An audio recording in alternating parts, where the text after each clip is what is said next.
L'info intox, c'est 3 propositions par vidéo qui reviennent sur des moments cultes du sport. La thématique du jour est la politique aux Jeux Olympiques. Le sport est ô combien puissant par les messages qu'il peut véhiculer et peut grandement marquer l'histoire. Et sur ce, sommaire. Premièrement, nous allons revenir sur les Jeux Olympiques comme outil d'un message contre la division raciale.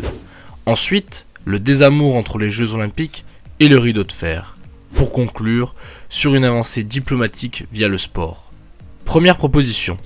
Pour un geste dénonçant les injustices qu'ils subissent, des athlètes américains ont été bannis du village olympique, boycottés par les médias et suspendus à vie. Info ou intox. Et il s'agit d'une réelle information. Explication. Le 4 avril 1968 décède Martin Luther King à la suite d'un assassinat. Le prix Nobel de la paix de 1964 était et reste un symbole du militantisme contre la ségrégation raciale. En 1968 se déroulent les Jeux Olympiques de Mexico. Une épreuve reste principalement marquée dans les mémoires. Il s'agit du 200 mètres. En effet, l'Américain Tommie Smith remporte l'épreuve aux dépens de l'Australien Peter Norman, second, et de son compatriote John Carlos, troisième. John Carlos avait dit à Guy Lagorce, envoyé spécial du quotidien L'Équipe, que les États-Unis n'avaient d'uni que le nom et que des millions de personnes verront leurs actions. Chose faite. Les athlètes américains ont baissé les yeux et levé un poing alors qu'était en train de se jouer l'hymne américain. Chacun d'eux portait un gant. Conseil donné par l'Australien Peter Norman dans la chambre d'appel qui portait lui aussi le badge The Olympic Project for Human Rights. Ils sortiront du stade sous les sifflets. Tommie Smith et John Carlos sont dès le lendemain exclus des Jeux Olympiques. Ils seront rapidement boycottés par la presse et notamment par le Los Angeles Times qui compara leur action au salut nazi. Les 3 athlètes sont par ce geste, rien que par l'image renvoyée et ses conséquences, fortement liés. Puisque Norman a subi un grand ostracisme de la part de sa fédération par la suite. Il ne sera pas sélectionné pour les Jeux Olympiques de 1972, bien qu'il soit toujours l'actuel détenteur du record d'Océanie sur 200 mètres. Et d'ailleurs, ce même comité oublie de le convier aux cérémonies des Jeux Olympiques de Sydney de 2000. Smith et Carlos ont dû eux se contenter de petits boulots, et leur vie a grandement basculé du jour au lendemain, puisqu'ils sont devenus exclus à vie des compétitions. Pour conclure, ces athlètes seront réhabilités et réintégreront des domaines liés au sport, mais malheureusement, seulement bien plus tard.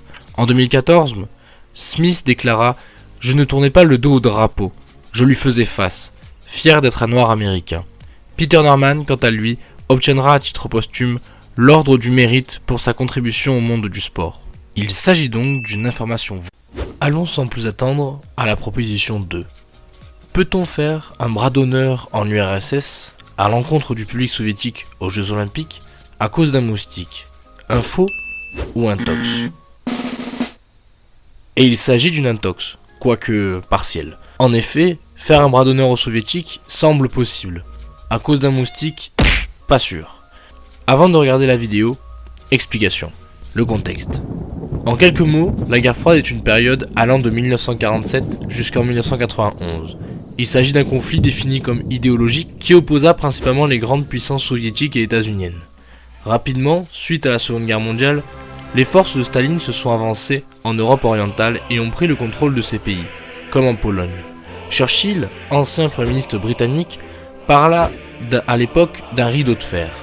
Les décennies passant, la guerre froide a évolué et les contestations dans les démocraties populaires n'ont cessé d'augmenter.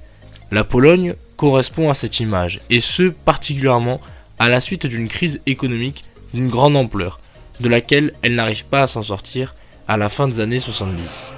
En 1980, l'URSS accueille à Moscou les Jeux Olympiques, qui se dérouleront sous tension. Ceux-ci seront d'ailleurs boycottés par les États-Unis, la RFA et la Norvège pour des questions d'ordre géopolitique. Le décor est planté, passons aux faits. Władysław Kozakiewicz est alors un perchiste polonais qui figure parmi les meilleurs du monde. Il figure naturellement comme un des favoris de l'époque. Cette épreuve est marquée par son duel avec l'athlète soviétique Konstantin Volkov. Dans ce mano à mano, le peuple soviétique encourage son athlète et conspue le perchiste polonais. Remonté, Lors de son dernier essai du concours par lequel il établit d'ailleurs un nouveau record du monde, il adresse un geste tendre au public soviétique, soit un bras d'honneur. Rapidement, cela devient une controverse et beaucoup demandent de lui retirer sa médaille. Il n'en saura rien. Et les autorités polonaises ont dû sortir de nombreuses excuses, telles qu'un rituel que le perchiste effectuait lorsqu'il battait un record mondial, ou bien un spasme musculaire, pour pouvoir s'en sortir. Et donc nous allons enchaîner avec la troisième et dernière proposition du jour. Aux Jeux Olympiques d'hiver de Pyongyang, de 2018, les deux Corées ont défilé pour la première fois sous le même drapeau, un faux ou un tox. Et il s'agit d'une intox. Explication. Les Jeux Olympiques permettent de faire de sacrées avancées en termes diplomatiques, et ces Jeux Olympiques en ont été la preuve. Alors que la tension était importante entre les deux pays, à l'initiative de la Corée du Sud, la Corée du Nord a participé à ces Jeux Olympiques. Les deux Corées ont ensemble monté une équipe avec des athlètes des deux pays en hockey sur glace. Une première. Cependant, ce n'est pas la première fois que les deux pays ont défilé ensemble à la cérémonie d'ouverture. Mais ce défilé commun était déjà intervenu lors des Jeux Olympiques de 2000 à Sydney, de 2004 à Athènes et de 2006 à Turin. D'où l'intox. Malgré cela, ils ont évolué chacun sous leur drapeau dans les épreuves, hormis en hockey pour l'équipe réunifiée. Il s'agit tout de même d'une avancée diplomatique puisqu'une délégation nord-coréenne s'est rendue en Corée du Sud, là où elle avait boycotté pour les Jeux Olympiques de 1988 organisés à Séoul. Il s'agit donc d'une intox. En bref, nous avons vu que les Jeux Olympiques ont fortement été influencés par les contextes de leurs époques respectives.